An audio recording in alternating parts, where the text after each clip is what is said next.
Main ideas.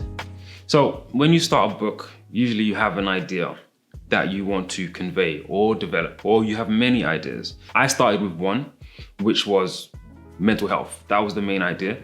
And then from there was Ghanaian culture, there was working class culture, there was child development, and there was love, essentially.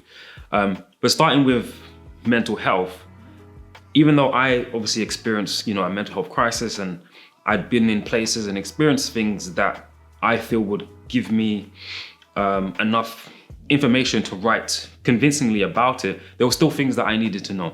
I think that as a writer, you should be able to write about anything, but you need to do the subject of writing about justice. So again, write about whatever you want, but just make sure you do the research. Make sure you understand the subject you're writing about, or the people that you're writing about, the culture, the religion, the ideas, everything, the ideologies. You need to understand them. You can't be lazy, because lazy writing tends to offend people. And that's when I believe people get what you get called out. In my opinion, a lot of the time, I don't think it's because these authors have malicious intent. It's because they're just not very good writers, and they're not able to write three-dimensional characters, and a two-dimensional character is usually offensive. I had to read up on a lot of child development issues. So I read quite a bit of Freud, actually, although I didn't agree with a lot of what he was saying about children and how they develop. I had to read a lot of that. Luckily, I was in a place where I could talk to the nurses and ask them questions. So I asked many questions about borderline personality disorder. One of the nurses was specialized in that as well. So I got a lot of information about her. She told me a lot about, attachment theory and the abandonment issues that develop from a child being put into foster care, like I was, and how that affects them.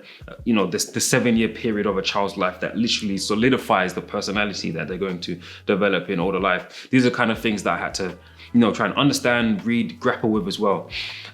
Even a sub-subject like Ghanaian culture was something that I still needed to do some research on. I'm Ghanaian, my parents are Ghanaian, a lot of people around me are Ghanaian, I've been to Ghana, the culture's around me all the time, but there's still things that I thought I could potentially get wrong. So I had to make sure that I was researching it and asking people questions and those kind of things. And I would say that any author, that main idea that you're trying to convey, make sure that you understand it as well as you possibly can. Because when you don't understand something and you try and explain it, it becomes very obvious that you just have no idea what it is you're talking about. And again, that can lead into bad writing, offending people, and things like that.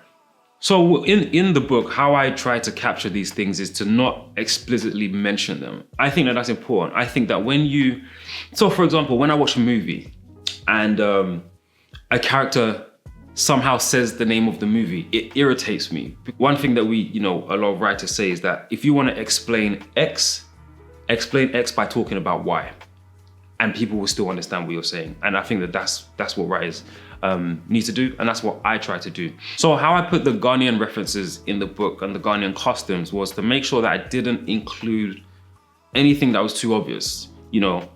If something is too on the nose in your novel, in your short story, whatever you're writing, get rid of it. So what I would do was try and pick, references that were really obscure. Like, I don't mention jollof rice in the book.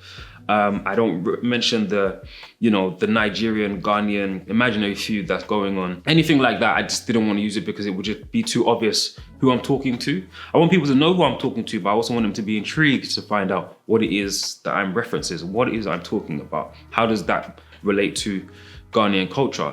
Again, with masculinity, it's so easy to convey masculinity in a book. You just don't need to use the word. You can take the word and just blow it up and just convey everything you want to say in as much detail as you can, and people will understand. They'll know that you're talking about masculinity or hypermasculinity, as it's usually called. A lot of what these references can do is they can build to the character without actually having to have the character do anything. If, for example, a character goes to the refrigerator, opens the refrigerator, just catches a glimpse of, a fridge magnet, and it's a face of a Ghanaian person who he's never met before. Anybody who's Ghanaian, who's gone to a Ghanaian funeral, will know that the main thing that they give you when you go there, key rings and magnets and calendars of the deceased person, their face on it. You don't know who the person is, because a lot of people just go to funerals when they don't know the person directly.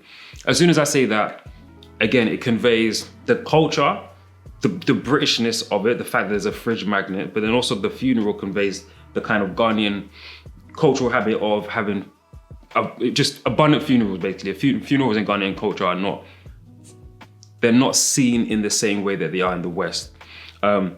So all of those kind of things just come to mind. So that's what I mean when, like, not an obvious reference to Ghanaian culture or to something else, just something subtle. Ghanaian myths. So myths in general, of course, are a big part of any kind of story, whether it's oral or written down. And the way in which that I've written my novel, because it's a novel in verse and each section is basically poetry, I feel like I needed to call back the oral tradition. And the way for me to do that was through Ghanaian myths. The most commonly known Ghanaian myth is the myth of Anansi the Spider, and who's obviously been popularized by Neil Gaiman in Anansi Boys and American Gods. But it was important for me to find something to anchor the entire story. And Anansi did that for me in a sense where somebody who is from one culture, for example, a lot of immigrants who essentially are born into British culture, but then raised in kind of like a hybrid British and whatever country they're coming from, that culture.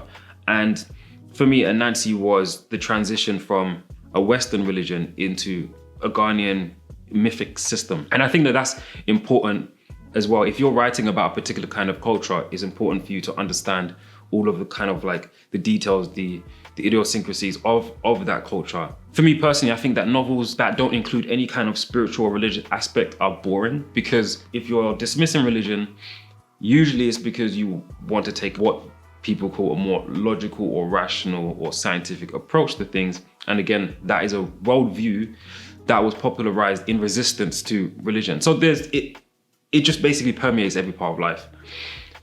Religion, spirituality, myth, and it's important to capture those things in a novel. I don't say you have to, but of course this is my opinion, this is my masterclass. So I'm telling you that I think that is important for those things to be in a novel. Love. So just like religion, in my opinion, a novel devoid of any kind of love is not a very good one. And I say that because, again, it's something that permeates all of our lives. We all know it. There's a word for it in every language. There's a way to express it in every culture. So I feel like that it's important that it's part of it. Even if it's a resistance to love, or a desire for love, or a celebration of love, or the fact that someone's never experienced it before. I think that love almost becomes personified in a lot of very, very good novels, because it's just such an important element of people's lives. So I said mental health is the main element of my novel. I think love is probably just here. Because a lot of the time, someone who has a mental health issue, specifically borderline personality disorder, that is developed usually from a lack of love in childhood. Scientists believe that it begins from being taken away from your mother as a child, because as a child, you get to know your mother's smell, the sound of her voice, the tone of her voice, her touch, everything. And then you're then taken away from that and put in a completely alien situation. That is a kind of trauma for the baby. It's almost like an abandonment for the baby. And then that develops into adulthood. So it was important for me to capture that element of desiring love, wanting it, having it, losing it, and still wanting to give it to other people, even though you feel like there is a lack for you.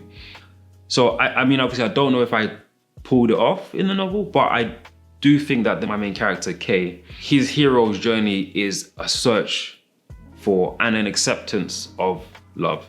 And just not in an obvious way. Again, I don't think I've made it too obvious that this is what Kay desires, but certain situations and things that happen tell you that that's what it is that he's searching for. And I think that that's very important. So I would say always try to include some sort of love in your novel or in your story. Not kind of like a cliched love, like that's just so obvious, you just have to introduce a love interest because you want to show the softer side of your character. I mean, you can do that with a pet. A lot of writers say that if you have a character and they seem to be black and white, if you want to convey that they are loving even though they're horrible to everybody else, give them a pet. Somehow introduce a pet into the story because they will always be nice to the pet. And then you can say, they, I guess it is a gray area after all with this character. So yeah, love, very important for novels. Always try to include it in some way, shape or form.